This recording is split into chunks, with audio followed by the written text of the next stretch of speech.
Welcome in, everyone, to the Pontiac Township High School. Here we have a very special softball show here on the Jake Green Show. We want to talk just a little bit about what's coming up here on the show and softball for Friday. We'll have both coaches, as you see with me here, Nicole Hayner and Jake Krause. A couple of girls will join us later. We'll have Bailey Mashing, Elena Krause, and Maddie Gorley. They will join us later on in the show.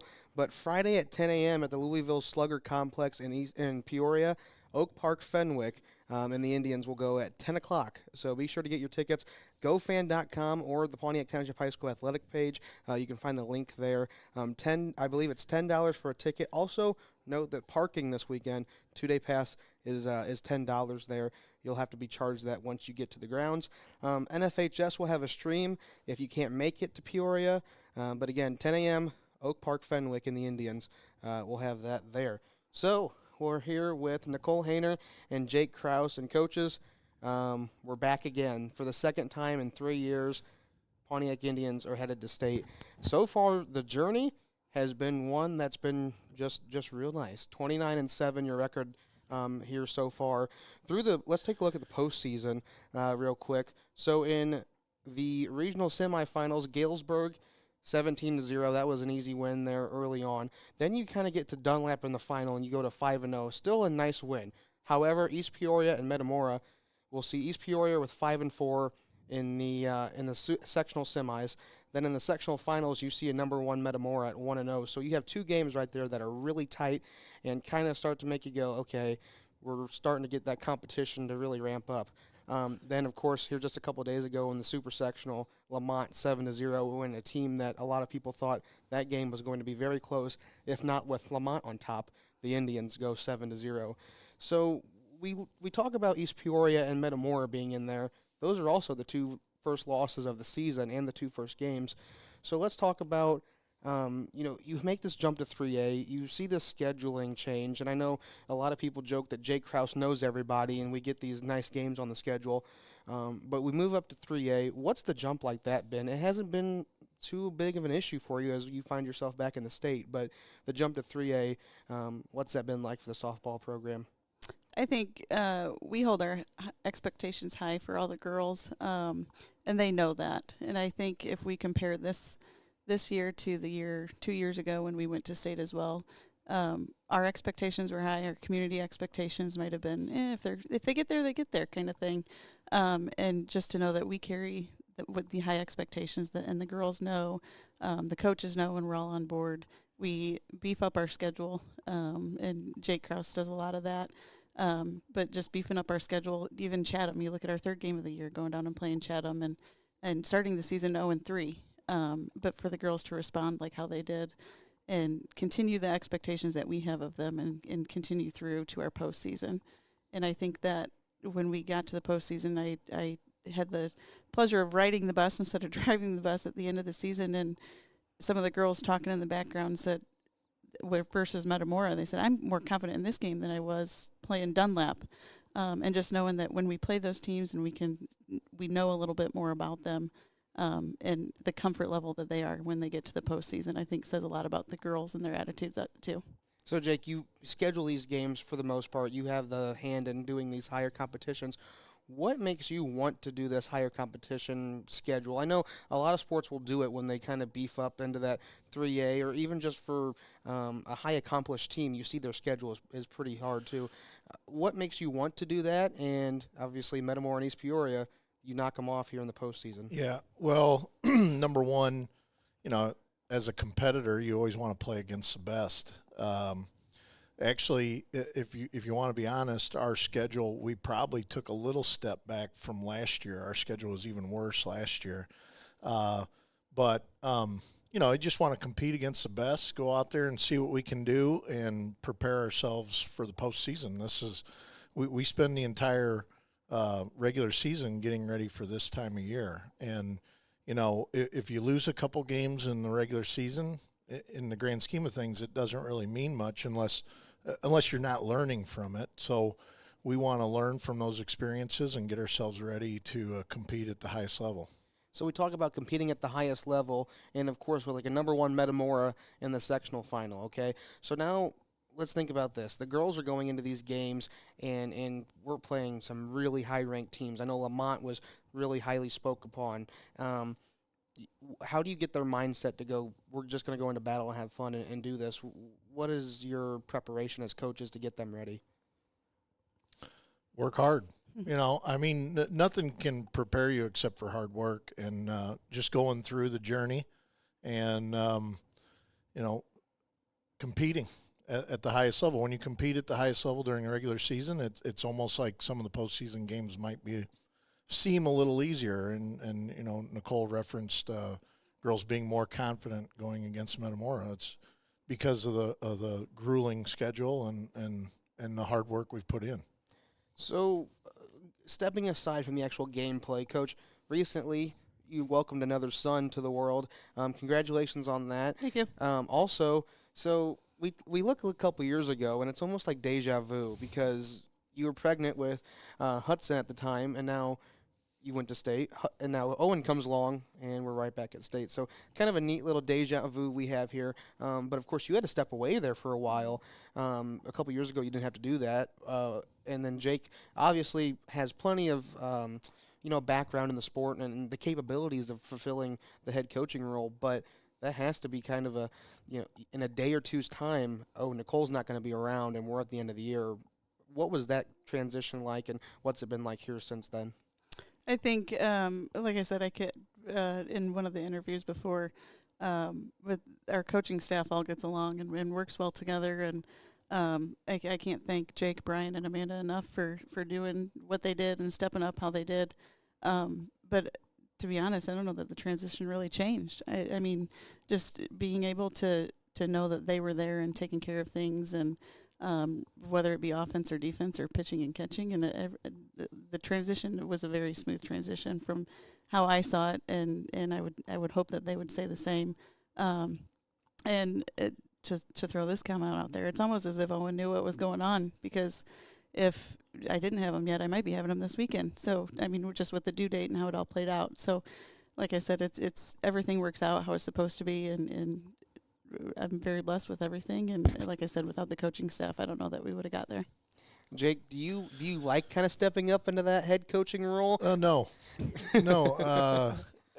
I don't mind it, during practice and game time, but it's all the little things that a head coach has to do behind the scenes that I haven't been a head coach for 13 years because my youngest daughter's 13 years old.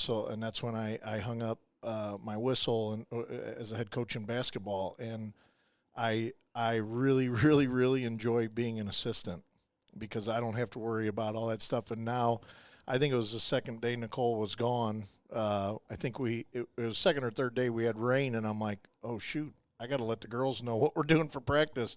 Nicole usually does all that. I just show up and we go through things. So it was an eye opener for me just to appreciate again how much Nicole really does.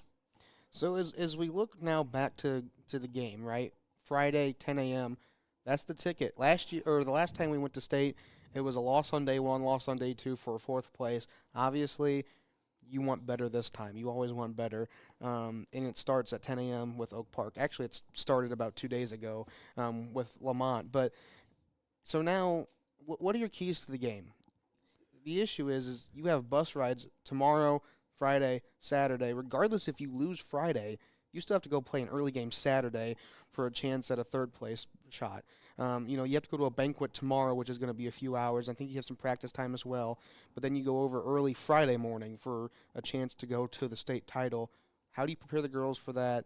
And then just what are some keys to the overall experience, but also to the game with Oak Park?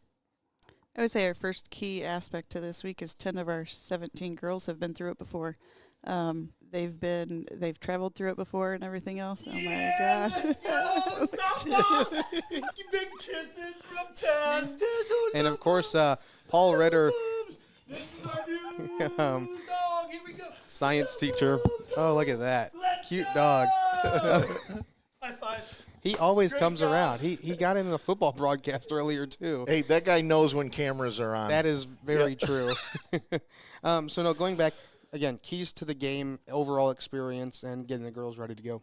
Yeah, we have 10 of our 17 current roster players have been through this before, and just knowing what they had to do to get here and everything else. They know it's a long, chaotic, crazy week from practice times changing from afternoon, early evening to morning time now when we're playing to the long day of the practice time over there on the turf facility, the banquet and everything else that happens that night to now coming back this year early in the morning. And I would say our schedule once again has helped with that. We've played Friday night and got done late after a JV game to Saturday morning early. So, and I would say everything's built up to what we need it to be. So as far as Oak Park Fenwick specific, what do you need to do to win that game to go to the state title? Well, they're a solid team, of course, because you don't get this far if you're not. They hit the ball well. Their pitcher is throwing really well right now. So we just have to stress the little things that we've been doing, having quality at bats, pitchers getting ahead in the count and using our defense and not giving. The big thing we've stressed the last couple games is if we don't hurt ourselves with walks and errors, we're going to be in good shape. I do think, if I'm not mistaken, if you win Friday and Waterloo wins Friday, it'll be a rematch of the 1993 state football championship where Pontiac was victorious and brought home a football title. So maybe we'll have some little bit of history in there too. We'll see. Waterloo's got a big task ahead of them. Antioch is a really good team. That's what I hear. So we'll see what happens. But hopefully, regardless, the Indians win Friday. Again, that's 10 a.m. in Peoria at the Louisville Slugger Complex. We're going to go to break. But coming up next, Elena.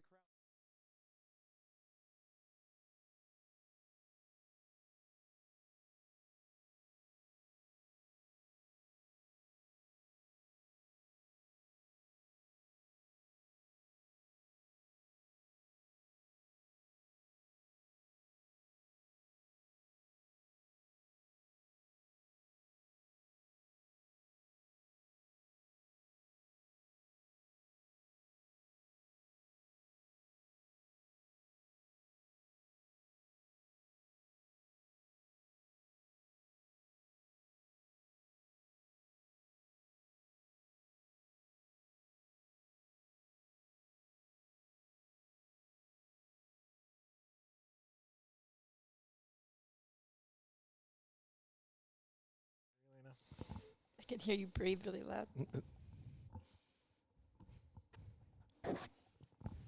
Welcome back in. We are joined here by Elena Kraus. We just heard from Nicole Hayner and Jake Kraus. But now switching more to a family affair. The junior pitcher, she wears number 6 and committed to the Stanford University, where her sister just wrapped up a nice career there as well. So talking about your sister, right, and the whole family, that's what we're going to start off with. Kraus. Amy played at, Illinois State, if I'm right. You played baseball at Olivet. Regan at Stanford. You're going to Stanford. Who knows what Courtney's going to do, the littlest of the three. The Krauses, just softball, ball and bat sport oriented, no doubt. So I ask you then, E, what's that like? Because you're kind of the middle child of this whole ordeal right now. Obviously, Regan had a lot of success at Stanford, and you're kind of following in her footsteps. You're not really hid by her shadow, if that makes sense. You're kind of making your own path, which is really nice.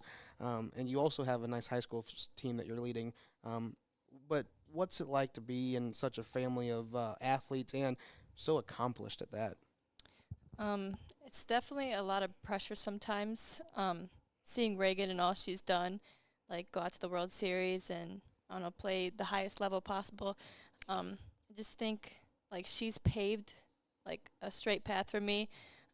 First of all, my travel team, she played for them, and then I eventually joined that team.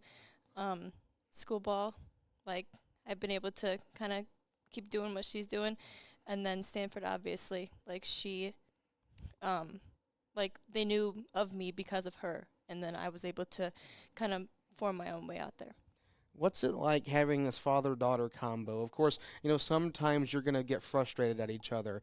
No. But but you share so many memories together. You went through it with Regan, but also now having Elena here as well to share this with each other. Well, it's awesome, to get to see your kid succeed and have success. It's not easy for her. I know that because, while the other kids get to go home and get away from the insanity for a little while, she goes home and probably gets a little bit more.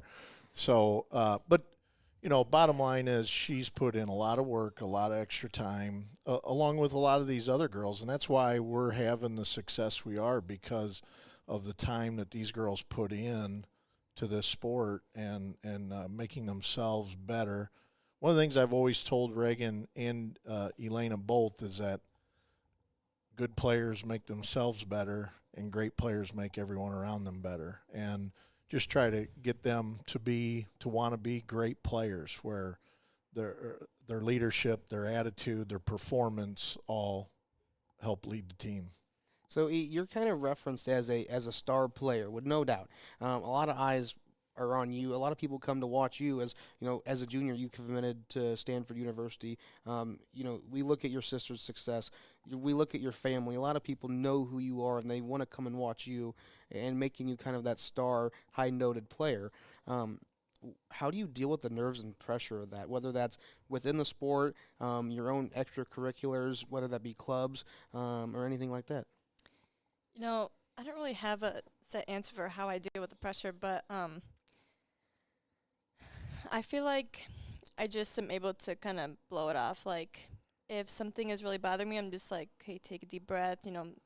You have the support system around you that's going to encourage you no matter what you do. And I feel like that's what's really helped, is having coaches that are so encouraging, teammates that are so encouraging. And it's easy to get over mistakes because they happen, and it's a sport of failure. So, it's just easy to kind of get over it and keep moving on. And that's what keeps me, going and kind of feel pressure-free.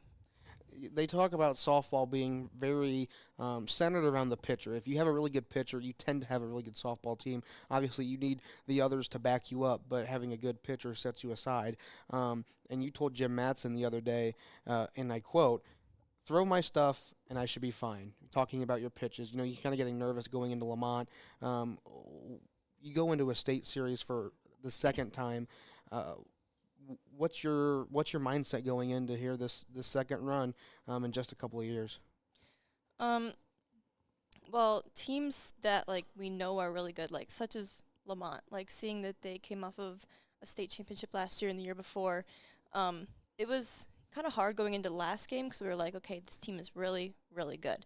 And then as soon as we scored the first 2 runs, we were like, okay, it gets a little easier, and it's easy for me to trust my defense behind me because I know, well, first of all, I'm a pretty good pitcher, so I know that if they do make contact or if they do hit it hard, I know someone's behind me to field it or getting out, so it's not just on myself. And I feel like that helps kind of going into state, because I know that state is one of the highest levels in high school and playing the best teams, but I know that we have the defense, we have the offense, and it feels good to go back there again, and I feel like we can make it even further than we did my freshman year.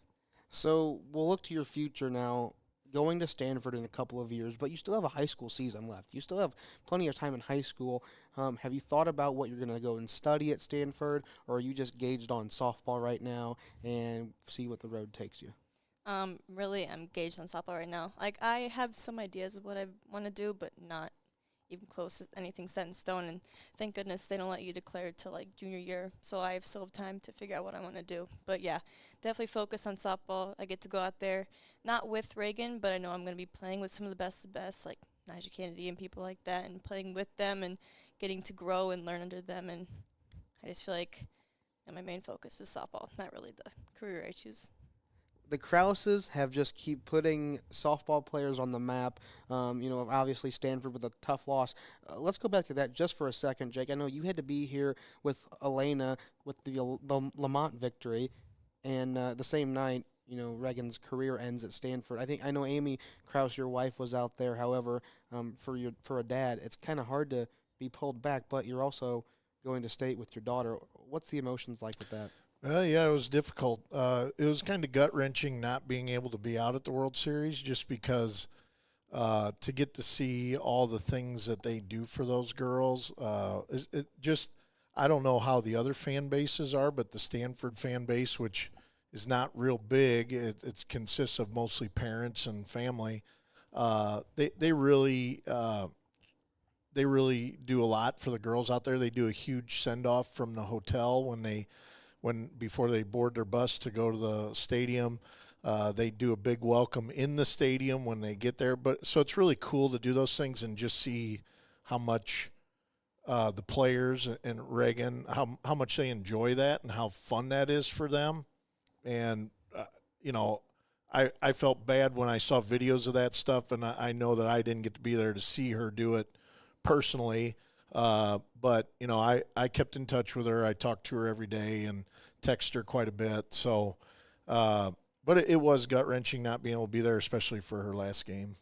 Well, no doubt about it. The Kraus family has athletes all across the board, and we got another prospect right here. Maybe even Courtney here in a few years. We'll see what she can do. Maybe a trio of Stanford alums from the Kraus family. Coming up next, Bailey.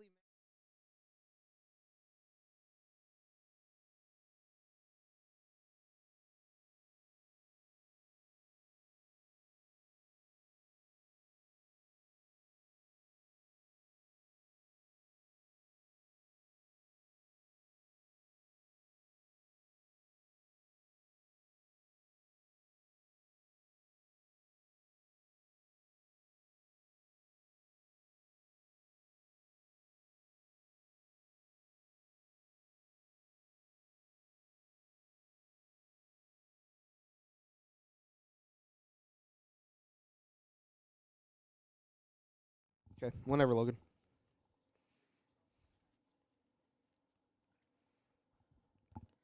Welcome back in. I'm joined with Bailey Mashing now. That screen you just saw on our commercial break that has all the information you need for this weekend. That's on our Facebook page as well. But as we go to break after Bailey, you can look at that. Again, if not, on our Facebook page for all the information you need. A lot of requirements and guidelines there for the complex. But Bailey, you're a senior. You play shortstop, third base. You wear number 4, and you're going to University of Illinois in Springfield.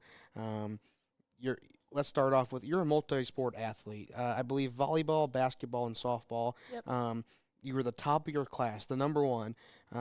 Where do you find balance in all of that? Obviously, the sports seasons are going to run. You run volleyball in the fall, basketball through the winter, softball through the spring. I know you're involved maybe a little more than that too. And your grades are great. Like I said, the number 1 in the Pontiac class of 2024. Where do you find the balance with all of that? Definitely like planning out my days, planning out my schedule with games and practices and when I need to get my homework done.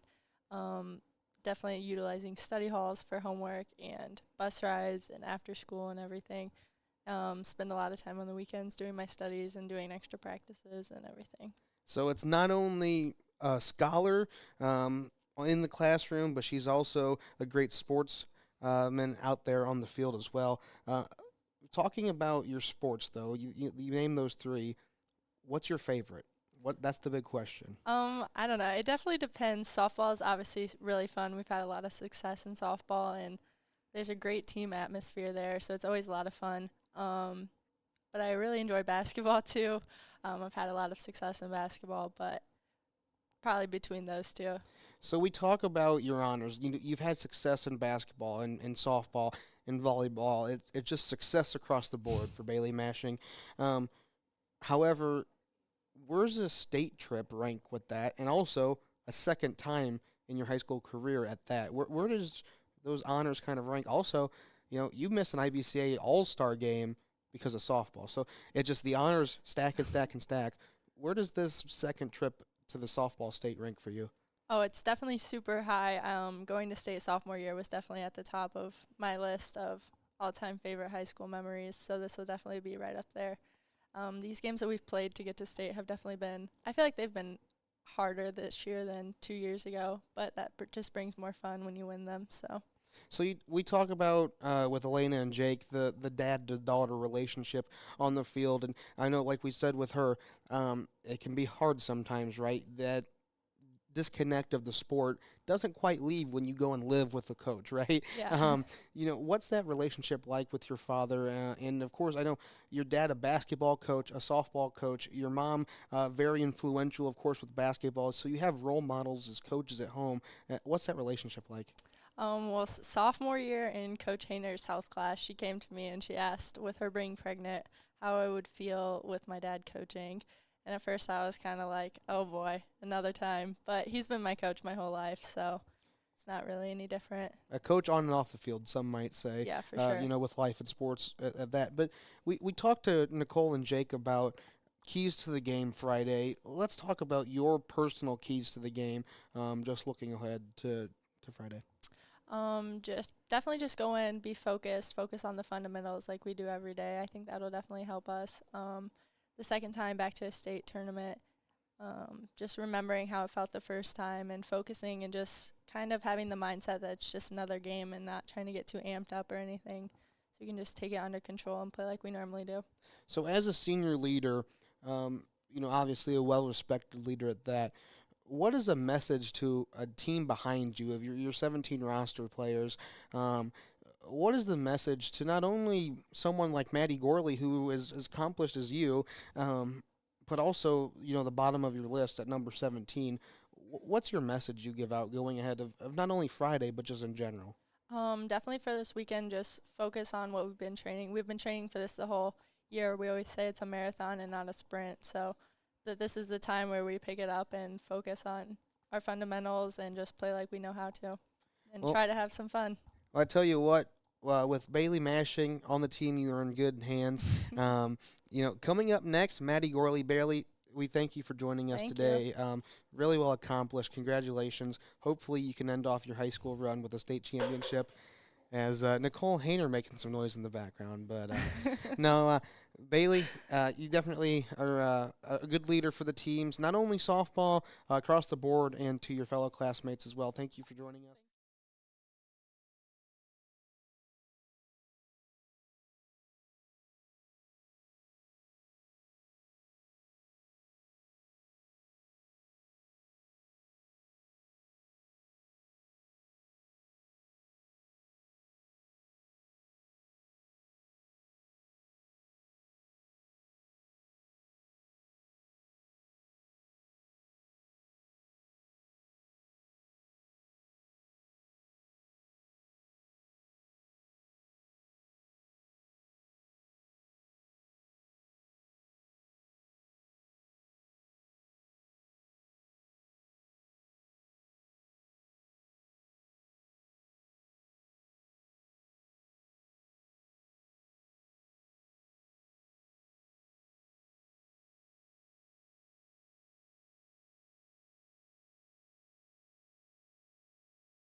Here we are. Welcome back to our final guest of the day, Maddie Gorley. She's committed to this, Parkland College there in Champaign. She's a center fielder and wears number 2.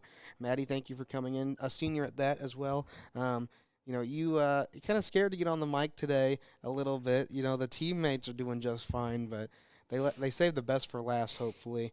But Maddie, you're really known as a key player. We were talking to people the other day, and I had a couple people come up to me and say, man, she is just a player you don't get to replace every year. It's one of those players that overall, scoring with runs, your hits, defensive side, we talk sometimes the center field may be a no-fly zone, right, sometimes with you in it. You're a go-to unique player, and to have that responsibility for the team, what does that mean to you, and what kind of responsibilities does that carry? I've been a leadoff almost my whole entire life, so it's nothing new, honestly. So I always have confidence, especially sophomore year I had a little bit of nerves because I was an underclassman, so I feel like I had big shoes to fill. But as a senior, I've been doing it my whole life. Just have confidence, go out there, do what I do best, get on base, and score. There we go. Do what you do best. Get on base and score. Pretty straight and simple. What is some advice to future and current softball players? We talk about, Bailey's advice to not only someone like you right alongside, but the end of your roster and beyond, right into the grade school aspect of things. Obviously, you all have it, but you have the dedication, the work ethic to be someone with softball your whole life, right? Travel ball, I know, has been a big part of your life too. You're going to play softball for 2 more years, like Bailey. What's some advice to some younger people and also your teammates as well to get them up to the echelon of softball that you've got yourself to? I always tell, like, when girls are on deck, I'm like, have confidence in the plate when you're in the box and during your at-bats. And I feel like definitely telling the underclassmen to have confidence, and then the juniors now going to be seniors have some leadership, always pick up the underclassmen and always just have confidence. So we talk about going back to state again. It's something you've done before, deja vu, a stage you've been on before, as you said. And what's being that key player and unique player, you have a lot of nerves and pressure, right? You have to be the one to make those runs. I know at Lamont the other day, you had a lot of those early runs to kind of get the team's momentum going. That's your job again Friday. What's your nerves and pressure with that? It's definitely nerve-wracking, especially if we're like guests. I'm like, oh my gosh, like I have to score first inning, but in Metamora that didn't happen, and we ended up scoring 1 across the board anyways. So I feel like even if we don't score the first inning, we still need to have that confidence going throughout the game as well to score later on. Again, we asked Bailey the same thing. What are your keys to the game personally for Friday? Definitely get on base in the first inning, and then Bailey and Elena move me over and score me, just so we can have confidence throughout the game that we are up in that first inning, and then Elena can go out there and pitch. We talk as a senior leader, what's your message to the team specifically for Friday? And if you want to, the rest of the season as well, but especially going into Friday, what do you tell your team as you get ready to take the field there at 10 o'clock? Definitely have confidence. Most of us have been on that field sophomore year, so nothing to be nervous about. Forget about all the past games, and we're in the future now, so just keep playing the game that we've been playing all year. So I've been told you're very loud in the dugout as well, very supportive. Do you have a favorite cheer? I don't know. We practice them on the whole way on the bus ride. If we're at a stoplight, we're forced to do a cheer the whole entire time, but I don't know what my favorite one is, as long as we're loud. Can you do a cheer for us? Let's see. She's trying to get from her teammates on the side. I think they need to come in here with me and do it. Do we have the team come in and do a cheer? We're trying. They might. They might. We're going to go to a break here just shortly, and we may just come back with the Pontiac softball team and one of their famous cheers. Maddie, thank you for joining us. We'll be back again with another segment as we wrap up.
Yeah. Yeah. You have to say A, too. Okay, welcome back. We were going to wrap up. However, we have a very special treat. The girls have decided we're going to show off one of the dugout chants that they have here for the team. The dugout chants in softball, if you don't know, it's the thing that has to happen, and there's a lot of them. They're very unique. You just have to hear them for yourselves.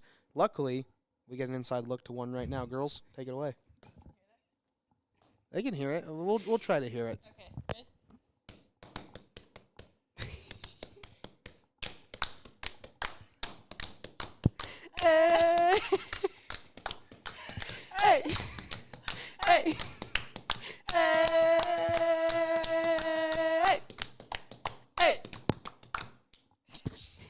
All right. Gets us hyped. That's it. There's some other ones. At some points they bark, they beat on different things. It definitely gets a little crazy when they get on the in the dugout. But nonetheless, girls, that gets you kind of ready for the game. That gets me pumped for Friday. Friday, Oak Park. Don't go anywhere. We'll be right back.